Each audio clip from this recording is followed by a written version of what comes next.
Hey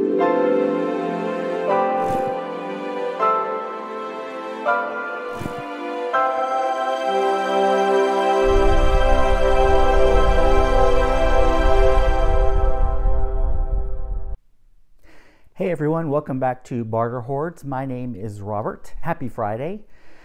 For me, it's been a really enjoyable reading week, especially the first part of the week. The books I finished this week were all really terrific reads for me.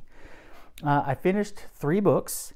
The first one I finished, and I mentioned all 3 of these last week in my Friday reads, but the first one I finished is Louise Penny's number 6 in the Chief Inspector Armand Gamache series. This one's called Bury Your Dead.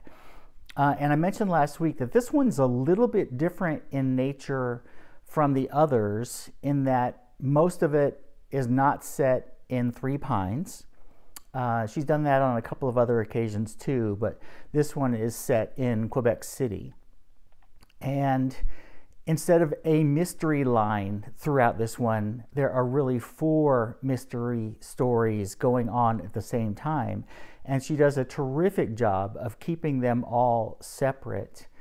And I mean, this is what some people call a cozy mystery series. And yet the end of this book absolutely wrecked me. There's a scene in there towards the end that just did me in. I was really amazed that this kind of book, this kind of series had that kind of an emotional impact on me. So of the series so far, this is my clear favorite.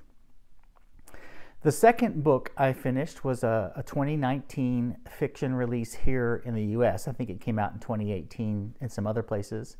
And that is Elif Shafak's 10 minutes, 38 seconds in this strange world. This one was shortlisted for the Booker Prize. It is on the long list for this year's BookTube Prize since it came out in 2019 here in the United States. And the book has had some mixed reactions on BookTube, but I thoroughly enjoyed this book, appreciated this book. The story is a pretty simple one. The main character, Layla, is a 40-something-year-old prostitute in Istanbul who is murdered, and she's dumped in a garbage bin.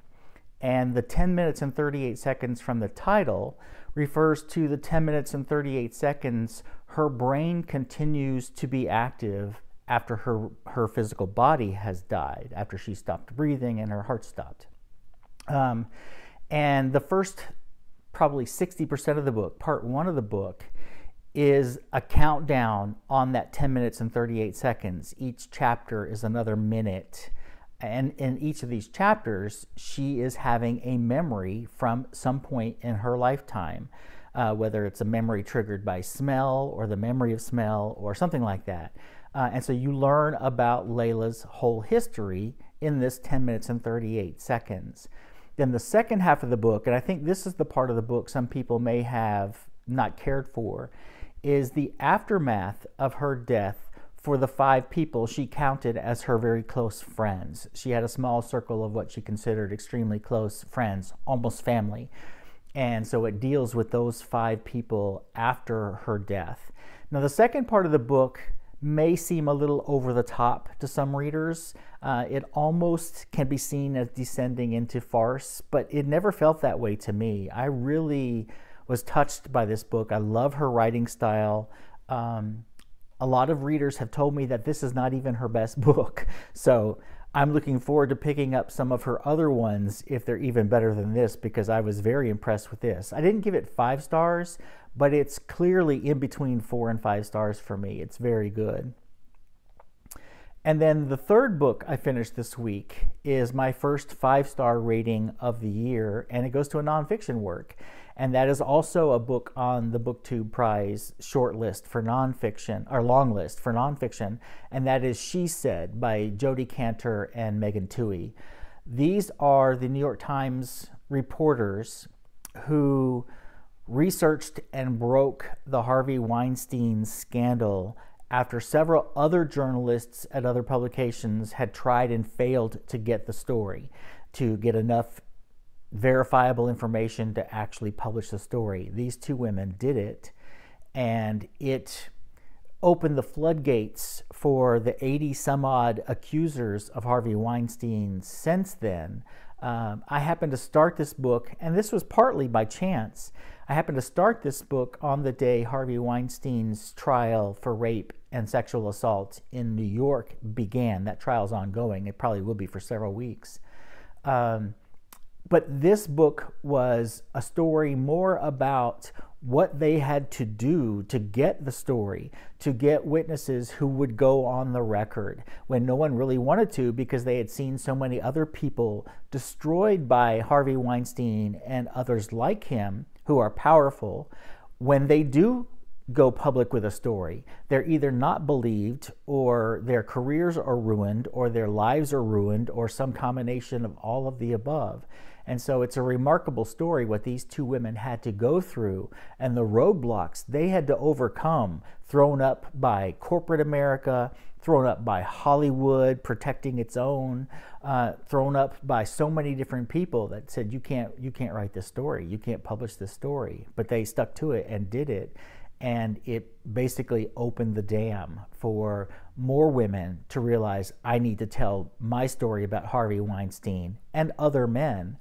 And of course, it was partially the story that repopularized the hashtag #MeToo, which had been around for a couple of years, but had not taken off quite like it did before Harvey Weinstein, the scandal was outed. And so this book was remarkable. It was suspenseful. A book telling you the story about how they got a story, and it turned out to be amazingly suspenseful and intriguing and so well written. This was my first 5-star of the year, and I'm still thinking about it. It still makes me furious, but it also makes me very glad that there are journalists like this who are willing to risk it all to get the truth out. The 4 that I'm currently reading may not rise to the level of the 3 I finished this week, but it's still been a pretty good week. I'm continuing my read of The Second World War by Antony Beevor.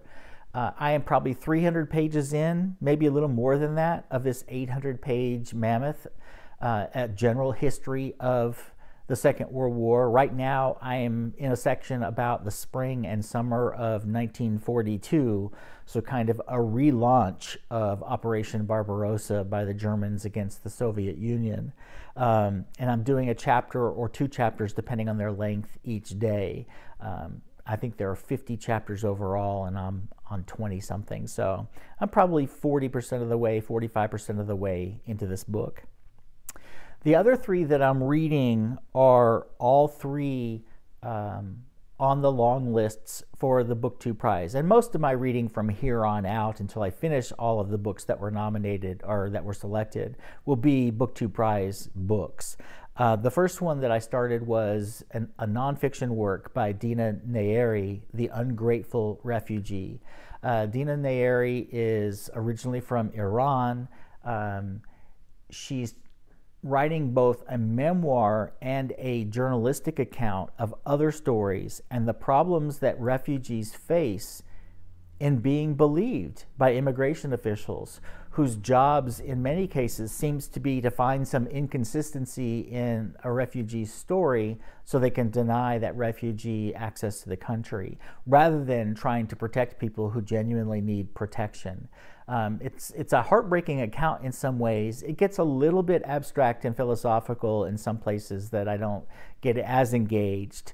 But it's interesting. This is her first nonfiction work. She's known for her fiction.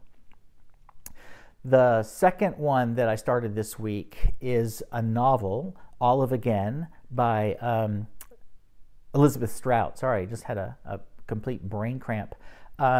Most of you have probably heard of Olive Kitteridge, Elizabeth Strout's blockbuster hit about this same character. I read that years ago, but I don't really remember it very well. And so I'm coming into this book a little bit as if I'd never read the first one. And Olive is a character who's in her 70s and 80s. This book covers a number of years. And she lives in a small town in Maine.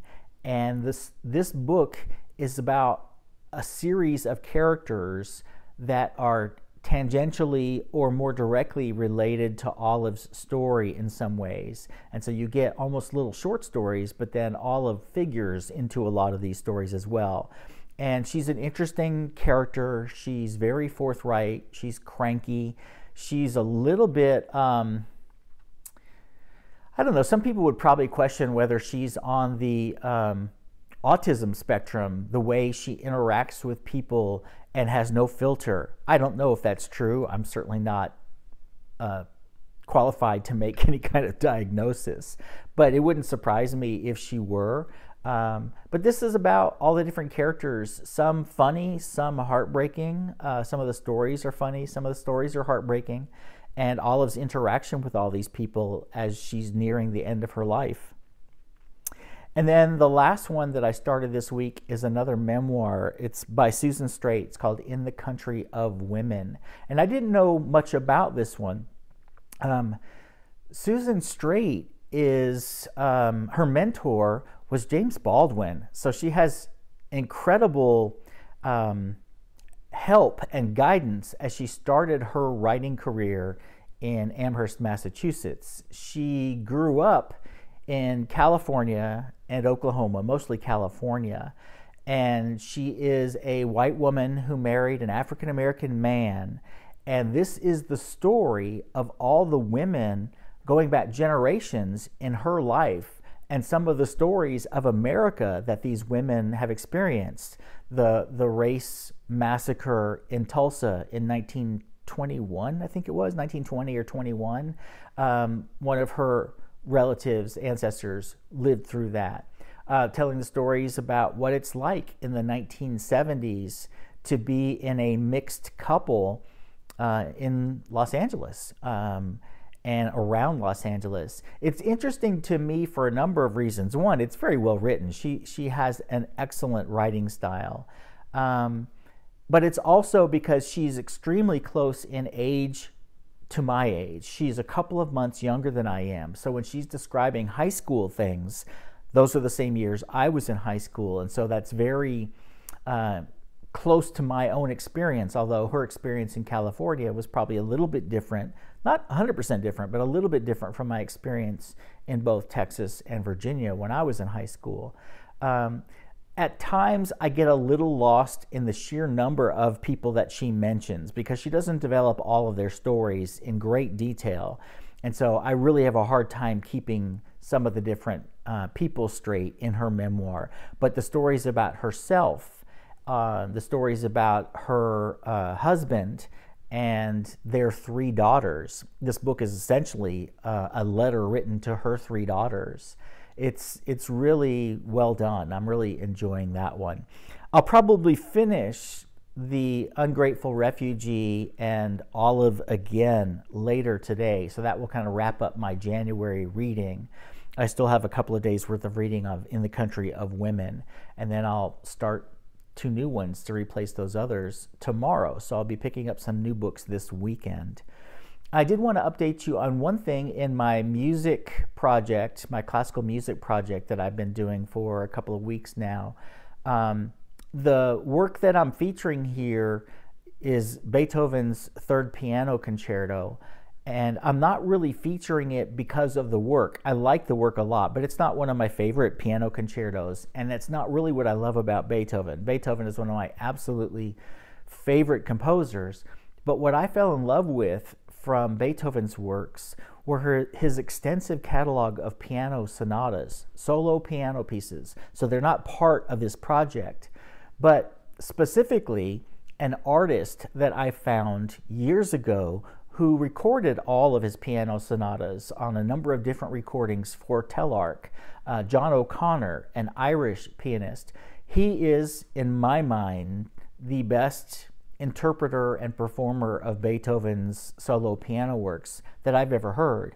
His clarity, his ability not to rush in the fast parts. So many young pianists especially feel compelled to play some parts of Beethoven as fast as they can to show off their technique, but it muddies the line. O'Connor doesn't fall prey to that. He can play fast, crazy technique, but it's all done so clearly. Unfortunately, the Tellark recordings aren't really around anymore of his piano sonatas, and some of them, the recording quality, not the performance quality, but the recording quality is mixed. The sound levels are different levels. He usually put out 3 sonatas on each album in this series of albums, and I never did collect all of them. I got a good number of them. But he's also the performer for this piano concerto of Beethoven, a more recent recording of his with the London Symphony. And so I included that more for John O'Connor than I did for the actual piece of music. But I just love his interpretations of the piano sonatas. They're just brilliant. They are one of my desert island pieces of music. If I get stuck, I want the piano sonatas, and I want them all performed by John O'Connor. Okay, that's my week in reading and listening. I hope you're having a great week. Have great weekend plans. And I will talk to you again, maybe midweek, but if not midweek, I'll certainly talk to you again next Friday. Bye, everybody.